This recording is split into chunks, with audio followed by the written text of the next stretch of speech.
I'm Claire. I'm 34. And lately, I've felt like a ghost in my own life. I don't mean that in the dramatic, poetry in the bath kind of way. I mean, I walk through my house and I don't touch anything.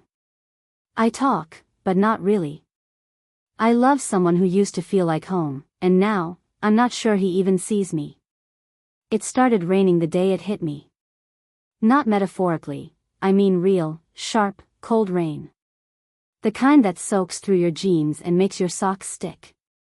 I was working my shift delivering for a local courier app. Not glamorous, I know, but the hours give me space to breathe. And then she opened the door. But I'll get there. First, I need to tell you about James. We've been together for 9 years. Married for 6. He used to leave handwritten notes in my coat pocket. Brush the hair behind my ear when I was cooking and kiss my shoulder like it was instinct. He once drove through the night just to bring me a sweater I forgot at my mom's. Little things, right? But they made me feel wanted. Chosen. Somewhere along the way, that changed. Slowly, like a faucet you don't realize is dripping until the sink is full. Now he kisses me out of habit. His lips still press against mine every morning, but it's quick, almost distracted. Like he's checking something off a list. Last week, I reached for his hand during a movie, and he gave it to me like it was a peace offering. Not desire. Not warmth. He still holds me at night, but his arm feels like a bar across my ribs. I used to curl into him. Now I lie still, measuring my breath, wondering if I'm being dramatic or just honest. There's no big fight. No affair. Just silence. And a loneliness that's hardest when he's right beside me. So when I rang the bell at 6 p.m. that afternoon, wet, annoyed, hair plastered to my cheek, I wasn't expecting anything except a quick signature and maybe a towel for the box. But the woman who opened the door? She smiled like she'd been waiting for someone. And when she said, "Oh, come in, you're soaked," and pulled me inside, I didn't resist. I told myself it was just manners. That if our roles were reversed, I'd do the same. But the truth is, the moment I crossed her threshold, I felt something I hadn't in months. Seen. Warm. Alive. I remember the steam from her kettle. The smell of her house, like cedar and black tea. Her name was Dani. She wore an oversized sweater and had paint on her fingertips. She poured me a mug without asking what I liked and wrapped a blanket around my shoulders like it was the most natural thing in the world. And I sat there. On a stranger's couch. While the rain hammered her windows and James probably assumed I was running late. I stared at the chipped mug in my hands and thought, this is the first time in a long time I've felt like someone wanted me to stay. That's when it hit me. Not when she offered me tea. Not when her fingers brushed mine with something that felt like a question. Not even when I realized I didn't want to leave. It was when I knew that if I told James about this, not the tea, not the blanket, but the feeling, he wouldn't even ask why. He'd just nod. Distracted. And go back to whatever he was doing. That's the moment I realized, something in us had already gone cold. James is a paramedic. It's the kind of job people romanticize, life or death heroics, late-night rescues, dramatic calls that make you see your life flash. But no one talks about what it does to your relationships. The long shifts. The emotional detachment. The way they come home with someone else's blood under their fingernails and refuse to talk about it, not because they're cold, but because they're already numb. I used to admire it. His control. His ability to stay calm while the world cracked open around him. But now? Now, I lie awake waiting for the sound of his boots at the door and wonder which version of him is going to walk in, the man who kisses me like he's chasing time, or the one who barely looks up from his protein shake. Last Tuesday, he came home early. No warning, just the front door slamming and the sound of keys hitting the counter. I was folding laundry in the living room. Dani's number was still saved in my phone. Unused. But not deleted. He dropped his bag, walked up behind me, and wrapped his arms around my waist. His hands slid under my shirt, fingers warm against my skin. I flinched. It wasn't even intentional. Just a tiny, startled twitch. But he felt it. "Hey," he said, voice low, like he was trying not to spook me. "You okay?" I nodded. Swallowed. Forced a smile. "Yeah. Just surprised." He kissed the back of my neck. "Missed you." I wanted to say, "I miss you too, but not like this. Not just your hands." But how do you say that without making someone feel rejected? Especially someone who saves lives for a living, who thinks love is measured by what he does, not what he feels? So instead, I turned around and kissed him back. Soft, hesitant. He deepened it instantly, like he was trying to close a gap he couldn't name. I felt his breath change. His grip tighten. And I stood there, heart racing, not from passion, but from panic. Because it felt like he was touching me to find something that wasn't there anymore. And I was kissing him to pretend I didn't notice. Later that night, I made us dinner. Grilled chicken, asparagus, rice. Simple. I'd set the table, lit a candle, one of those things you do when you're trying to fake normal until it feels real again. Halfway through the meal, he looked up and said, "You've been quiet lately. Everything okay?" I paused. Fork in midair.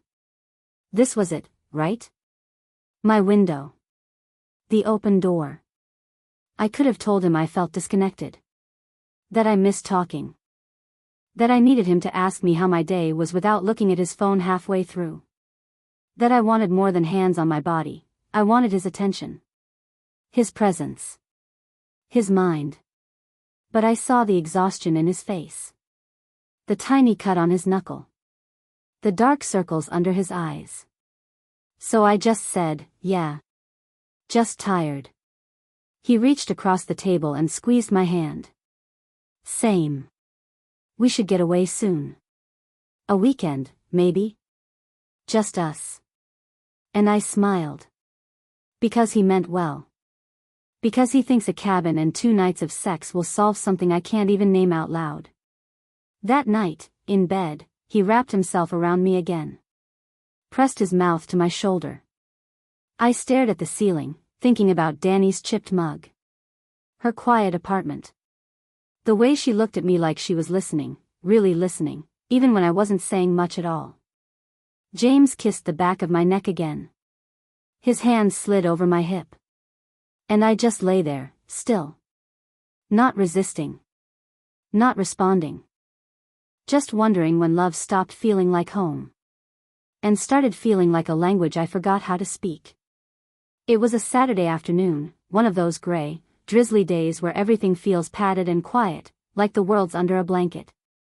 I was wiping down the kitchen counters while James shuffled behind me in his fleece pajama pants, finishing his 3rd cup of coffee. "You've been busy today," he said, setting the mug in the sink behind me. "Just cleaning," I replied, not looking up. His hands found my waist, fingers spreading wide, warm and familiar. He kissed the top of my shoulder, then my neck, slow, lingering, and I could feel it starting already. That gentle pull, the routine of it. The affection that always came with a current attached. I stiffened. Not dramatically.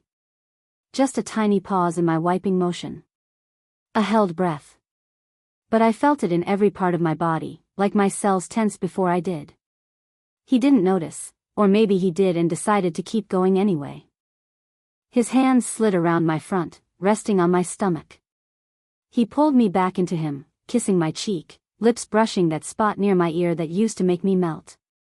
"You smell good," he murmured, voice low.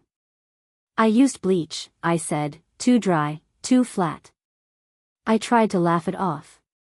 He chuckled. "No, you smell good." I forced a smile. "Thanks." And then, a soft slap on my butt. Playful. Flirty. The kind he's always done, even back when we were just dating.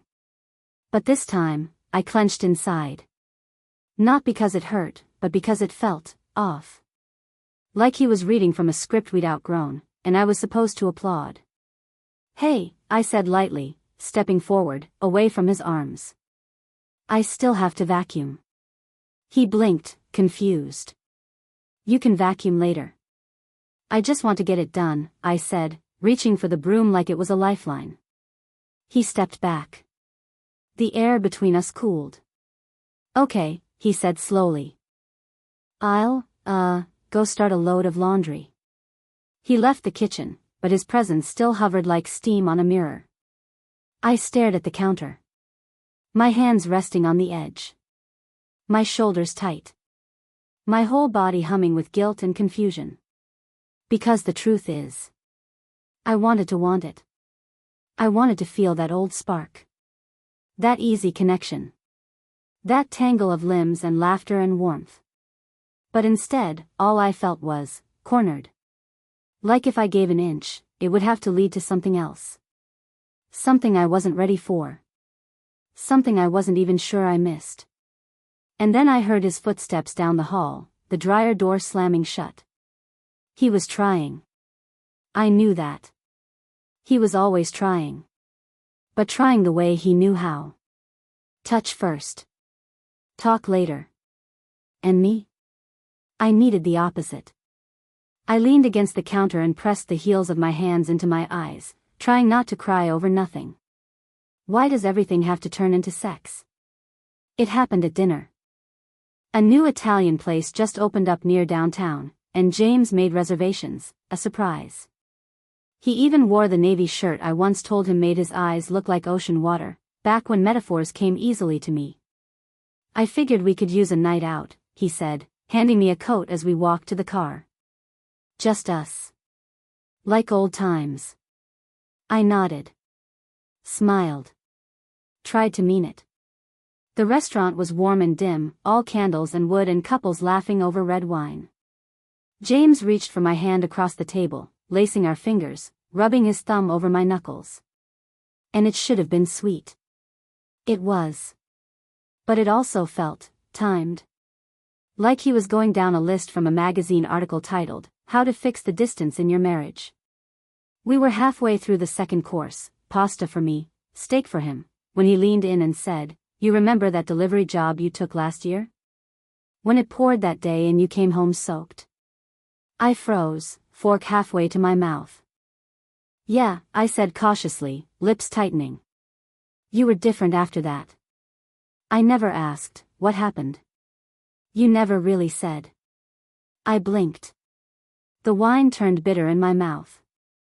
I remembered everything about that day, the rain, the cold, the way my fingers shook as Danny poured tea into a chipped mug and looked at me like I was real.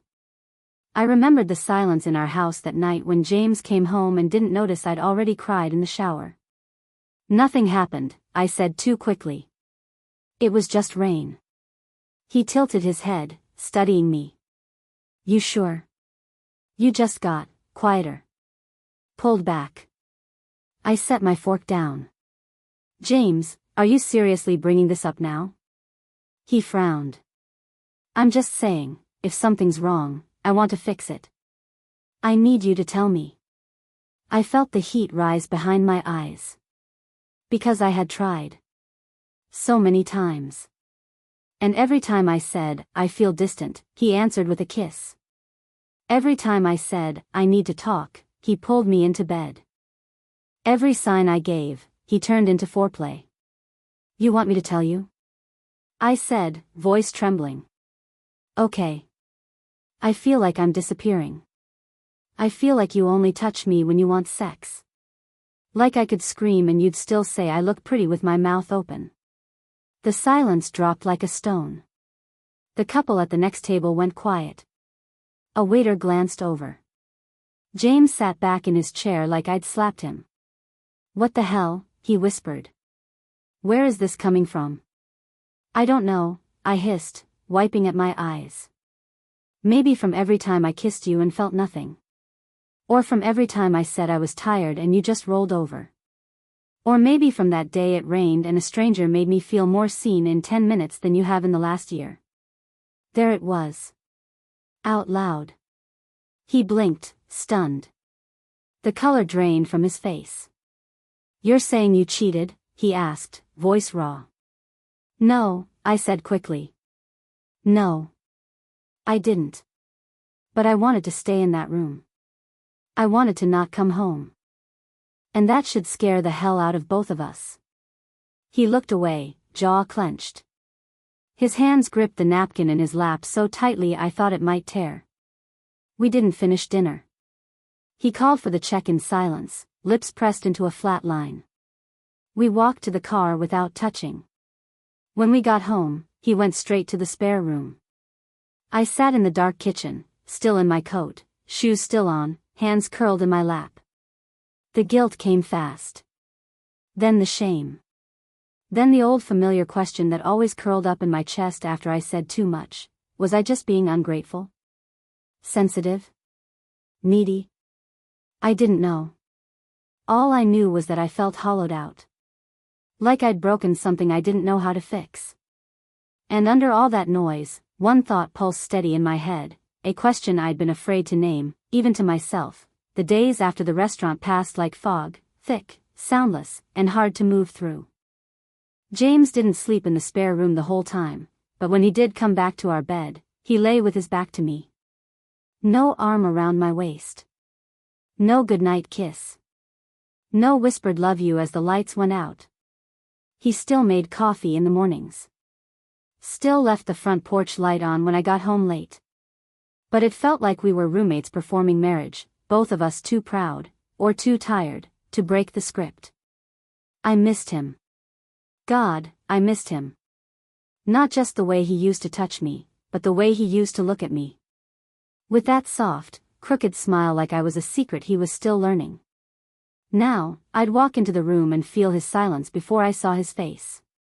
He wasn't angry. Not exactly.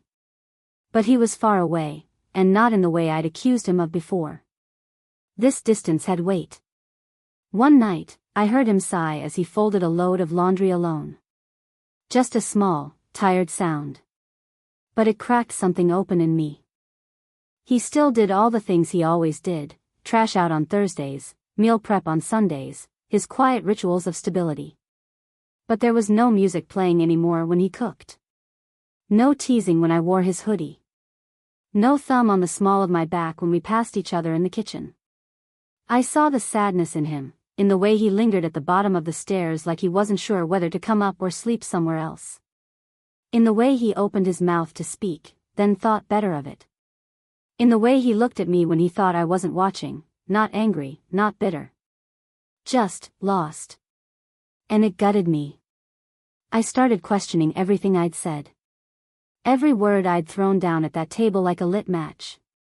Had I been cruel? Or just honest? Had I been brave? Or selfish? One night, I sat on the edge of the bed while he showered. I stared at my hands and thought about all the times he'd held them, in movie theaters, on long drives, in waiting rooms. Always steady. Always sure. And now? I didn't know if I wanted to reach out, or if I was afraid of what would happen if I did. The door opened, steam curling into the bedroom. He walked out, towel around his waist, avoiding my eyes. "Hey," I said softly. He paused, looked at me. "Hey." Silence stretched. I waited for more. He waited too. Then he grabbed a t-shirt from the dresser and turned away. I watched his shoulders, the way they slumped slightly, the way his hand ran through his damp hair like he didn't know what to do with himself. And I realized, he was hurting, too. He hadn't shut down because he didn't care. He shut down because he didn't know if I did. That night, I lay awake beside him, our bodies inches apart but worlds away. I thought about Danny, not as a fantasy, but as a mirror. A reminder of what I craved, not just passion, but presence. Connection. Feeling seen. And I thought about James, the man who kissed my forehead during panic attacks, who drove 4 hours to fix my flat tire when we were dating, who once carried me home from a wedding because my heels broke and I refused to take them off. Was he still that man? Was I still the woman who let him in? My throat tightened. Tears threatened. I didn't have the answers. But I knew this, something had to change. I couldn't stay in the freeze forever. So I rolled over. Slowly. Nervously. I reached out and placed my hand, gently, just fingertips, on the curve of his back. He didn't move. But he didn't pull away either. And in that silence, I knew, I had a choice. I could walk. Or I could stay and try, not out of guilt, not out of habit, but because some small part of me still believed we were worth thawing out. I closed my eyes. Took a shaky breath. And whispered into the dark, "James, can we talk?" James didn't say anything at first when I whispered his name in the dark. Just a long breath. I was about to pull my hand away, to let the silence answer for him, when he rolled onto his side and looked at me. His eyes were tired. Red at the corners. He looked older than I remembered, even from a few months ago. "You really want to talk?" he asked. Not sarcastic. Not cold. Just, careful. I nodded. "Yeah. I do." He propped himself up on one elbow, waiting. I tried to find the right words, the ones that wouldn't land like accusations, the ones that didn't make me sound like a villain in my own story. But all that came out was, "I miss us." His face softened, just a little. "I do too," he said. A pause. Then he added, "But I don't know how to be close to you anymore, without feeling like I'm doing it wrong." That hit hard. I blinked quickly, trying to stay in the moment. "I never meant to make you feel like that." "You didn't mean to." "But you did," he said quietly. "I've been trying, Claire. I really have. I only know how to love the way I was taught. Show up. Provide. Be consistent." "I know," I whispered. "And I kept thinking if I touched you enough, maybe you'd feel it," he added, voice thick now. "But I didn't realize you needed something I wasn't giving." I swallowed the lump in my throat. I needed to be heard, James. Before being held. I needed to feel like more than a task. He nodded slowly. Like he'd known, deep down, but hadn't wanted to face it. Silence again. And then he did something I didn't expect. He reached for me. Gently. Placed his hand on the side of my face like he hadn't in months. I leaned into it without thinking, and for a second, it felt like nothing had ever broken. "I still love you," he said. "I know," I said. "But I think we forgot how to love together." He didn't argue. Didn't promise to fix it all by morning. Just nodded. We lay there, forehead to forehead, breathing the same air. Nothing more. Not a kiss. Not a touch laced with expectations. Just two people who still had something, even if it was flickering. Later that night, he got up and quietly took his pillow to the couch. Not out of anger. But maybe out of respect. Or caution. Or maybe just space we both needed to let the truth settle. And when I woke up to the sound of the coffee machine the next morning, and saw his hoodie folded beside me on the bed, I didn't take it as a sign of a fix. But maybe, the beginning of something honest. Not the rush of reconciliation. Just a small, quiet maybe. And for the first time in months, maybe felt like enough to keep me here. You're probably wondering if we made it. If James and I found our way back to each other. If the conversations led to healing. If that space between us finally warmed. I wish I had a clean answer for you. What I can tell you is this: we tried. Honestly. Slowly. Without pretending it was easy. Some nights we talked until the sky turned gray. Other nights, we just sat quietly in the same room, getting used to each other again without forcing closeness. There were days I felt hope. And others where I caught myself wondering what it would feel like to live alone, to stop explaining myself, to just be. What I learned is that love, the kind that lasts, doesn't just break. It drifts. It starves. It gets quiet when no one's listening. And intimacy? It's not built in the bedroom. It's built in the moments in between, when someone remembers how you take your tea, when they ask how your day really went, when they listen even when you're not speaking clearly. I used to think that desire fades because we age. Because routine kills passion. But now I know, desire fades when we stop seeing each other. When our bodies become habit instead of invitation. I wanted to be touched, yes, but only after I was understood. And he wanted to be enough, but didn't know how to ask if he still was. We both carried pain. Quietly. And in that silence, we both felt alone. So whether James and I stay together or gently let go, I don't see it as failure anymore. Just truth. Just change. Just the hard, human kind of growth no one puts in movies. If you're listening to this and feeling that ache, that distance that doesn't have a name yet, don't wait for it to explode. Don't wait for rain and strangers and chipped mugs. Say something. Even if your voice shakes. Even if it doesn't fix everything. Because the worst kind of heartbreak isn't being left. It's being invisible while someone is still right there in the room. And now? Now I don't settle for half-closed doors. Not in love. Not in myself. Not anymore.